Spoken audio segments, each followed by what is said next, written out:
Salut les amis du Ciné Club, nouvelle vidéo, Chronique Movie. Salut Andrés. Bonjour tout le monde. Au programme aujourd'hui, je suis un peu égoïste. Je vous avais dit qu'on ne mettrait pas uniquement et exclusivement que des films récents. On reviendrait aussi sur des films cultes. Et quel film? Le mien, King Kong 1976. On en reparle tout de suite, on chronique ça. Mais avant ça, rendre hommage à Kong à travers sa bande-annonce. À tout de suite.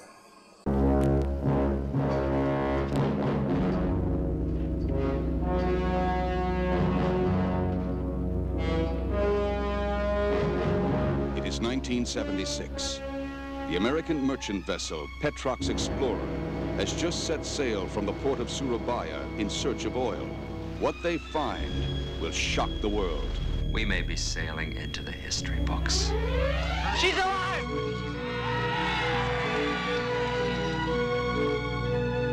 You know, maybe my luck has changed.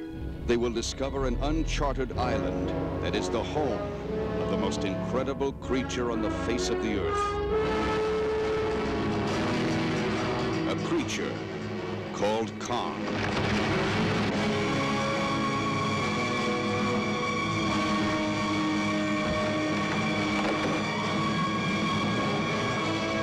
Dino De Laurentiis presents the most exciting original motion picture event of all time.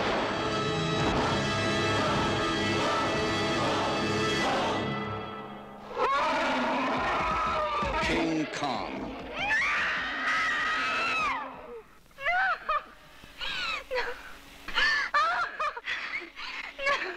King Kong, a fantastic adventure.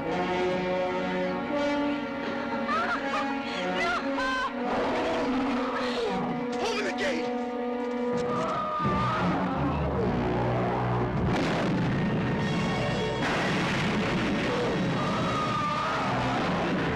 King Kong.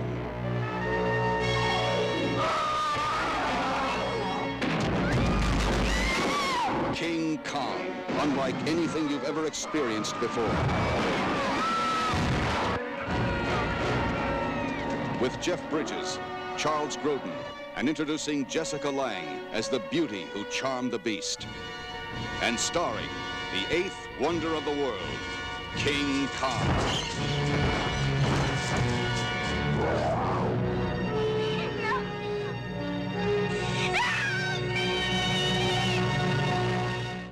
Eh ben, King Kong, la bande-annonce, ça nous rajeunit pas tout ça. Fallait la trouver. Fallait la trouver et en qualité, ouais, c'est chouette quoi. C'est rétro Comme le film. Comme le film. Voilà, ce film, forcément, à nous, ça nous rajeunit pas, et à toi non plus, l'air de rien, parce que ça fait déjà quelques années, si vous êtes ancien sur la chaîne, vous l'avez vu, pour ainsi dire, entre guillemets, en direct. On en avait fait une soirée mensuelle, les fameuses soirées où on se réunissait, là, parce que ça fait 1 an et demi qu'on ne le fait plus, on espère le faire prochainement.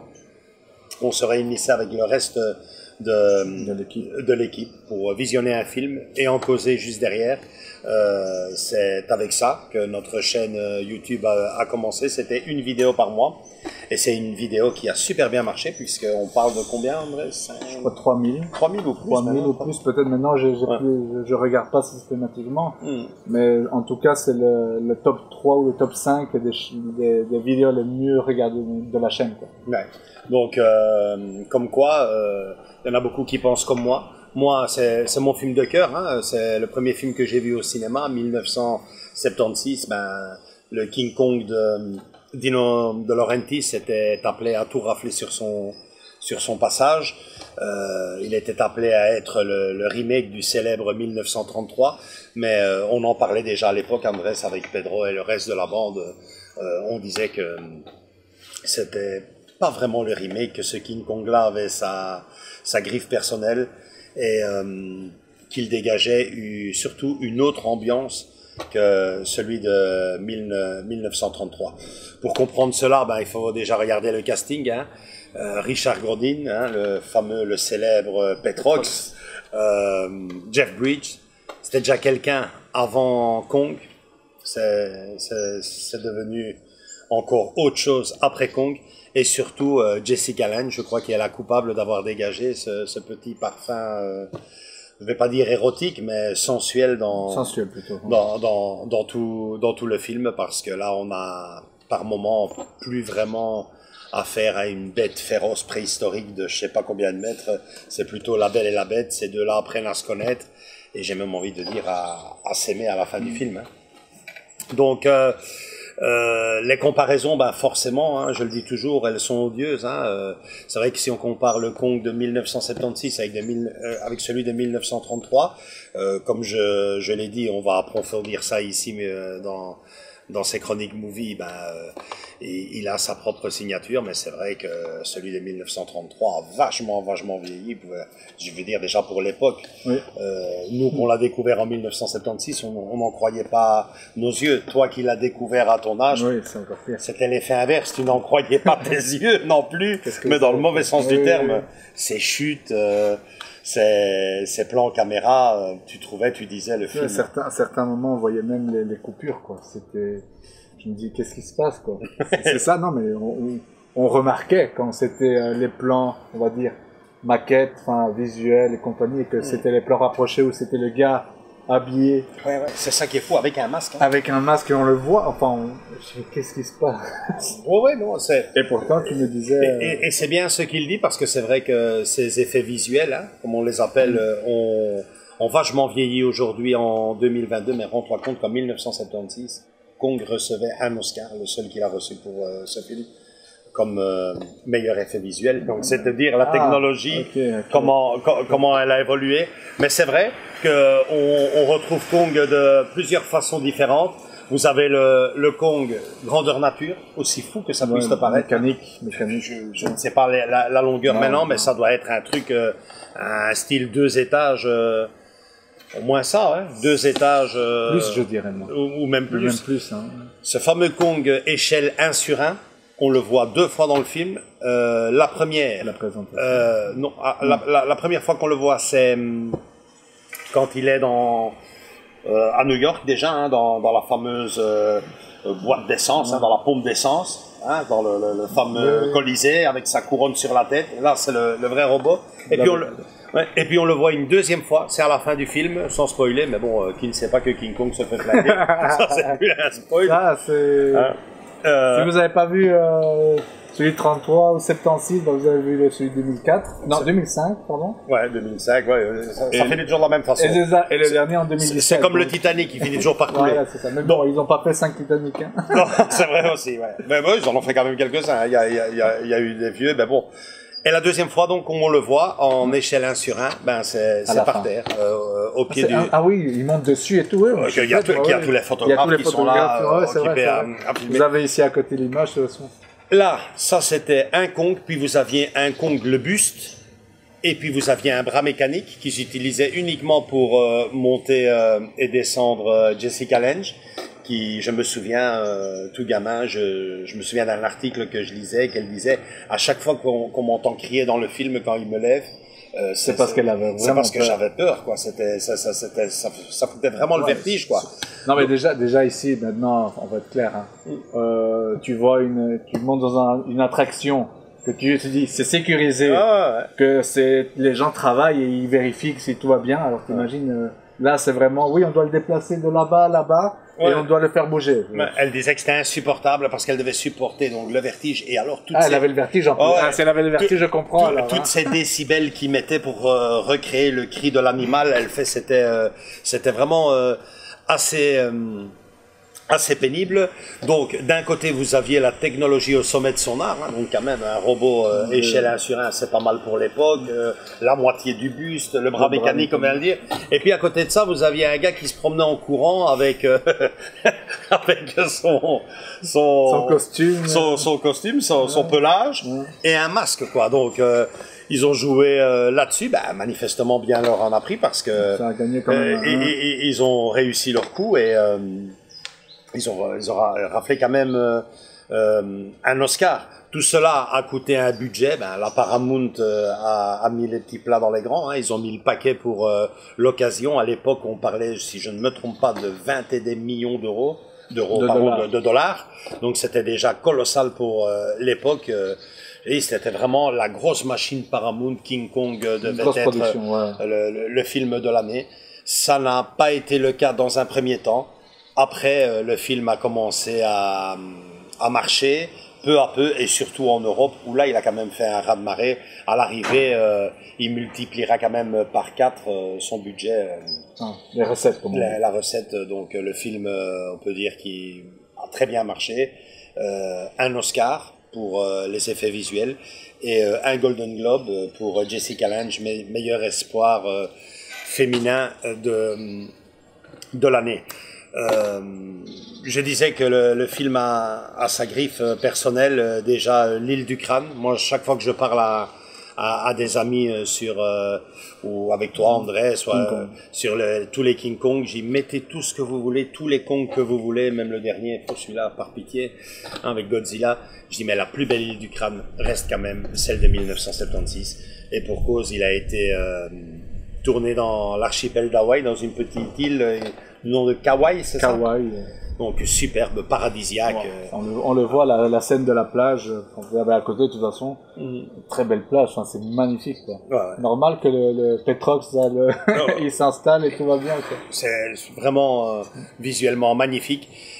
Et puis bien sûr, il y a, j'en parlais au début, hein, ici ce côté sensuel par moment de Jessica Lange.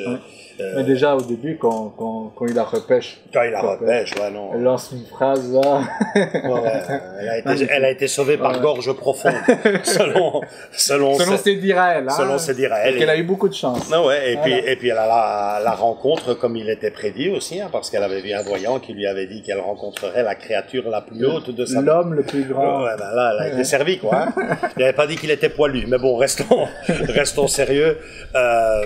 Ouais, il y a vraiment un feeling que je n'ai plus vu dans d'autres Kong entre La Belle et la Bête. Peut-être quand même avec celui de Peter Jackson. Naomi Watts a aussi un... Mais c'était très... Ici, c'est vraiment par moment de l'amour et même plus, puisque sans vouloir froisser personne, il me semble quand même que la Belle prend un peu son pied sous la cascade. Sous la cascade, quand il lui souffle dessus et tu vois le regard du gorille qui. Ouais. Donc, je vous mets ici quelques photos. Ouais, c'était d'ailleurs. Ça parle mieux que nous. Mais c'était une des plus belles scènes, hein, parce que quand il la lâche comme ça dans la cascade, qu'on voit la profondeur de cette cascade, la main qui vient lâcher, c'était visuellement, fallait se mettre à la place des gens. Hein. Franchement, c'était très très très très beau. Et puis il y a bien sûr la griffe personnelle, bien sûr, le New York de 1976 n'est plus celui de 1933. Il n'a même pas essayé de recréer le 1933, chose que Peter Jackson lui a fait. Là, ils se sont concentrés sur le New York de l'époque, et pour cause, les tours jumelles étaient toutes fraîches. Je pense que les tours jumelles venaient d'être ouverte en 1974, si je ne me trompe pas, 74. Le film a été tourné en 76, 76 pour les Français, donc vous imaginez. C'était la nouveauté. C'était un peu, je veux dire, le coup de pub pour New York, un coup de pub qui n'a pas été apprécié. Figure-toi une petite anecdote par les copains d'à côté. Les copains d'à côté, hein, l'Empire State Building, les employés de la célèbre tour ont manifesté, figure-toi. C'est pas une blague, mais ils étaient venus déguisés, manifester au pied de l'Empire State Building, habillés en gorille avec des masques de Kong, pour dire que il devait rester chez l'Empire State Building, c'est chez Kong, c'est ça, il n'a rien à faire de l'autre côté. Donc voilà. Vous voulez pas partager, quoi. Mais après, avec le temps, les choses ont fait que forcément, à ce niveau-là, le Kong de 1976 est mythique, puisque les deux tours, on sait malheureusement ce qu'il en est devenu, ce qui s'est passé. Et figure-toi que dans ce film, les deux tours, non seulement on les voit, mais en plus on les découvre de l'intérieur. Hein. Quand ils montent dans l'ascenseur et tout, donc on reconnaît parfaitement le hall d'entrée, les ascenseurs qui montent. Non, franchement, je pense que ce Kong-là est un Kong à part. Pour moi, en tout cas, pour les raisons que je viens d'évoquer ici, parce que c'est le nouveau New York. Et qu'il a un autre parfum, une autre ambiance que celui de 1933. Je pense que le vrai remake du King Kong de 1933 est venu bien après, en 2005, avec Peter Jackson, qui est un film aussi colossal, on ne peut pas comparer l'un et l'autre. Chacun son... C'est clair, si je dis que mon Kong de cœur, pour moi, est celui de 1976, c'est parce que c'est le premier film que j'ai vu au cinéma, que ma maman m'a emmené au cinéma, que c'est des souvenirs d'enfance, c'est de là que je suis rentré comme un gamin à cette salle de cinéma, j'en suis sorti cinéphile, quoi. C'était un autre monde, une autre époque, les cinémas étaient tous aux couleurs de Kong, quoi. Tu ne rentrais pas dans un centre avec 20-25 salles, c'était une salle, et tout à fait à l'effigie de Kong. Je me souviens encore le couloir d'entrée, c'était comme quand tu rentrais dans le truc de la jungle, là, avec les portes. Le robot mécanique au-dessus du cinéma avec le bras qui descendait, qui montait, c'était Kong partout, en lumière, Kong. Je me souviens de tous ces gens qui sont sortis du cinéma en pleurant, je comprenais pas. Le cinéma se vivait d'une autre façon à l'époque. Maintenant, si je dis que le Kong de 1976 est mon Kong de cœur, celui qui est le plus abouti par rapport à celui de 1933 est bien sûr celui de Peter Jackson, parce que là, on ramasse une gifle recto verso et on a un peu aussi quelque part ce parfum, je vais pas dire sensuel, mais d'amour entre la belle et la bête, quoi. Donc voilà, peut-être juste une dernière petite anecdote, puisque Jessica Lange est quand même l'actrice principale du film. Je pense qu'elle est même au-dessus que Jeff Bridges. Oui, bah oui. Enfin, moi, Jeff Bridges, il est même un peu mis de côté. Enfin, on va être clair. Tu vas pas combattre Kong toi tout seul pour sauver la nana, mais bon, t'as compris, quoi. Ouais. Mais Jessica Lange est bien mis en avant avec Kong, quoi. C'est le couple, quoi, tu vois. Bah oui, parce que figure-toi que pour le rôle de Jessica Lange, il y en a eu des prétendantes, hein, dont une, c'est la dernière petite anecdote qu'on va lâcher ici avant le verdict, parce que bon, moi j'aime tellement le film que j'en parlerai toute la journée. Mais figure-toi qu'il y a une actrice qui a été jugée trop laide pour jouer le rôle. Il s'agit de Meryl Streep, qui est une actrice exceptionnelle et qui, moi, personnellement, je ne la trouve pas si laide que ça, mais il voulait vraiment la beauté. Et puis, bon, moi, quand même, Meryl Streep... Enfin, maintenant, ça, c'est Hollywood, hein, vous connaissez bien. Ouais. Est-ce qu'elle n'était pas un peu plus âgée que Jessica Lange? Maintenant, je sais pas. En 1976, moi, je sais pas, mais je me souviens du fameux téléfilm, là, Holocaust. Elle est toute jeune et vachement jolie, quoi. Mais bon, après, ouais, Jessica Lange, manifestement, je ne dirais pas... Ou peut-être qu'elle voulait pas faire certaines scènes aussi. Je ne sais pas, non, mais là, il a jugé trop laide. Trop laide, carrément. Trop laide. Moi, manifestement, je ne dirais pas que Meryl Streep est trop laide, loin de là, mais je dirais simplement que manifestement, il a bien fait de choisir Jessica Lange parce qu'elle est devenue ce qu'elle est devenue et elle apporte ce côté sensuel à mon Kong. Magnifique, quoi. Verdict?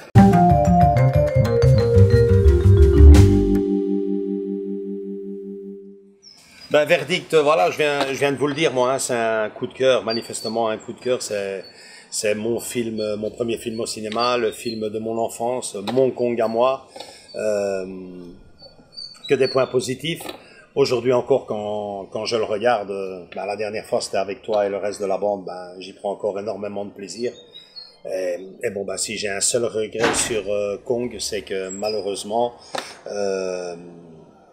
Dino De Laurentiis en a fait une suite horrible. Je ne vous la conseille vraiment pas. Mais franchement, ce Kong-là, était pour moi à tout point de vue magique parce que bon, bah, il en a fait ce que je suis devenu, quoi.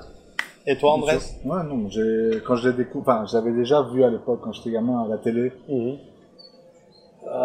Il m'avait un peu, comme t'as dit, l'époque. C'est ça qui m'avait un peu, j'ai dit, mais c'est pas la bonne époque. King Kong, c'était avant, quoi. C'était avant, c'était en Donc, quand j'ai vu le métro, tu vois, quand il est avec dans les rails de métro et tout, je dis, qu'est-ce qu'il fout, là, dans le métro? Bon, après, je ne sais plus. Le métro est sauté d'une tour à l'autre. Exactement. Et je me suis dit, qu'est-ce qui se passe? C'est pas le bon King Kong, ou c'est un autre film, peut-être, avec un singe.